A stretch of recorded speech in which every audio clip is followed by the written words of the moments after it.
The Hare and the Lions.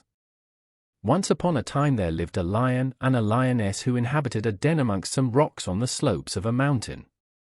They were both very fine, well-grown animals, and they used to prey upon all the smaller beasts in that part of the country, until at last they became so powerful that no other animal was safe from their clutches, and the wild beasts of the neighborhood lived in a continual state of terror. It chanced one day that while the lion was hunting for something to eat, he came across a hare sleeping behind a boulder, and seizing the hare in his great paws he was just about to devour him, when the hare spoke as follows. "Oh, Uncle Lion," said he, "before eating me I just want to tell you about another animal who lives in that pond down there in the valley. He is very big and fierce, and I think he must be even stronger than you are. But if you will allow me to do so I will show you where he lives, and if you can succeed in killing him he will make a very much better meal for you than a poor little beast like me." On hearing this the lion was very indignant.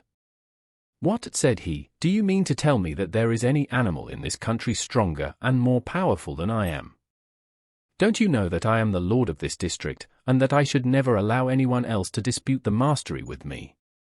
Show me at once where this creature lives, and I will show you how I shall deal with him." "Oh, Uncle Lion," said the hare, "let me beg you to be careful. You have no idea what a big, strong creature this is. You must on no account allow yourself to be injured by fighting with him. Think what a grief it would be to us all if you were to come to any harm." This remark of the hare's made the lion more angry than before, and he insisted that the hare should at once lead him down and show him where the other animal lived. So the hare, after again begging him to be careful of himself, preceded him down the hill until they arrived at the edge of a square-built stone tank, which was nearly full of water. "Now, Uncle Lion," said the hare, "if you will go to the edge of that tank and look down into the water you will see the animal I speak of."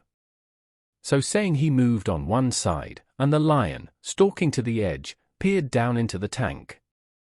The water was very smooth, and on the clear surface he saw his own head reflected.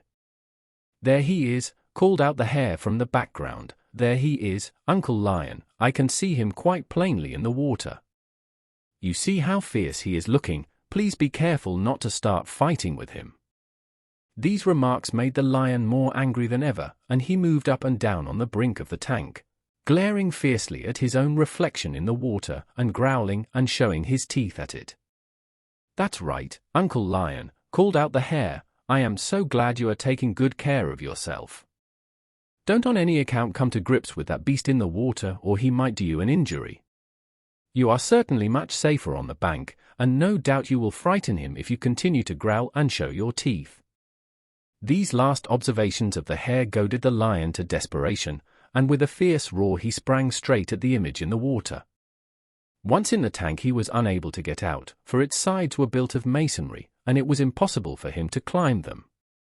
So he swam about for some time in the tank, whilst the hare, sitting on the bank, threw stones at him and made nasty remarks, and finally, when quite wearied out, he sank to the bottom and was drowned. The hare was very pleased at having accomplished the destruction of the lion, and he now turned his attention to the lioness.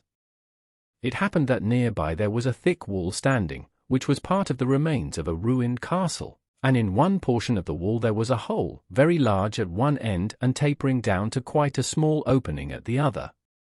The hare, having studied his ground, went off next morning to find the lioness. He soon came across her stalking up and down near her den, very much perturbed at the disappearance of her lord and master. "Good morning, Aunt Lioness," said the hare, going up cautiously towards her. "What is the matter with you this morning? How is it I find you pacing here in front of your den instead of hunting your prey as usual on the hillside?" The lioness took no notice of the hare, except to growl at him in an angry manner, and to lash her sides with her tail. "I suppose," went on the hare, "you are anxious about Mr. Lion, but I am sorry to tell you that you are not likely to see him again for some time. The fact is, he and I had a little argument yesterday, in which we both lost our tempers. It ended in our having a free fight, and I regret to say that I was obliged to injure Mr. Lion rather severely before I could make him see reason, and he is now lying in a dying state in the valley below.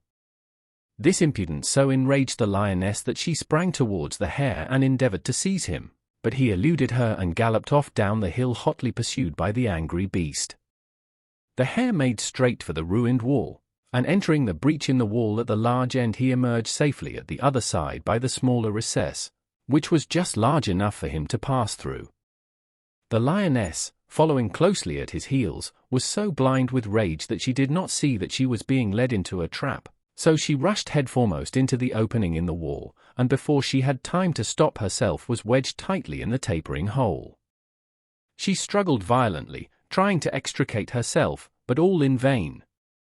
Meanwhile the hare, having cantered round to the other side, took up its position in rear of the lioness, and began pelting her with stones and calling her all the bad names he could think of. When he was tired of this, he went off home very pleased with himself, and the lioness, being unable to free herself from the trap she was in, shortly afterwards starved to death.